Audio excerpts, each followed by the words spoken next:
il prend son rôle de directeur de la Star Academy 2023 à cœur.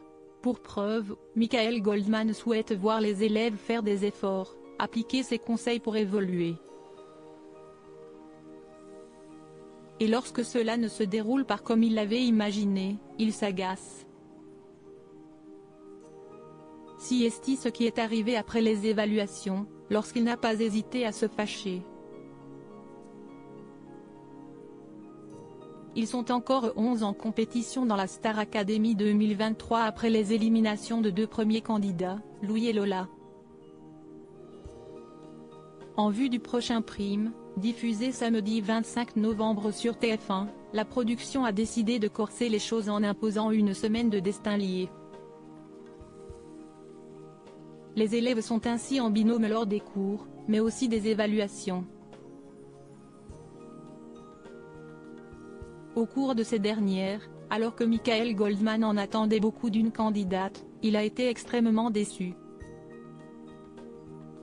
Et même frustré. Elena dans le viseur de Michael Goldman. La quotidienne de ce mercredi 22 novembre 2023 a été marquée par les nominations de deux duos. CST ainsi que tous ont tenté de convaincre le corps professoral de ne pas les nommer grâce à une prestation de chant et de danse. C'était trop bien, s'exclame Marie Maud en sortant de la salle. Et son acolyte de se réjouir également, on a été juste tout le temps. Une analyse semble-t-il erronée. En effet, leur duo est loin d'avoir fait l'unanimité. Et le moins que l'on puisse dire, si est que Michael Goldman n'a su retenir son ennui et s'est lâché. Pour être honnête, je ne pourrais pas leur mettre une excellente note. Pour moi, si Marie Maud qui a porté le duo du début à la fin, lance d'abord le directeur de la promo. Et de livrer le fond de sa pensée, plutôt agacé, j'ai un problème avec Elena, il va falloir qu'on en discute. Elle a une voix vraiment exceptionnelle cette fille.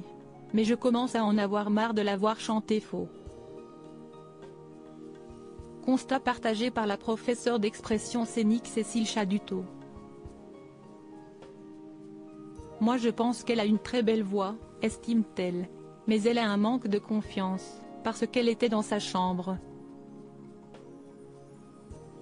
Il faut qu'on la fasse travailler. Après les critiques, la nomination des critiques qui ne sont pas sans conséquences. En effet, Marie Maud et Elena sont nommées, tout comme Julien et Clara. Les deux binômes espèrent ainsi proposer un show à la hauteur des exigences du public. Il faut dire que les téléspectateurs ont leur destin en main, ils voteront pour l'élève de leur choix qui pourra donc réintégrer le château tout comme son binôme, sauvé au passage. Le duo restant sera alors départagé par les votes des 9 candidats restants.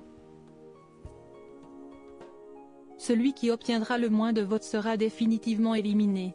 Rendez-vous samedi 25 novembre sur TF1 afin de suivre le prime et découvrir qui sera éliminé.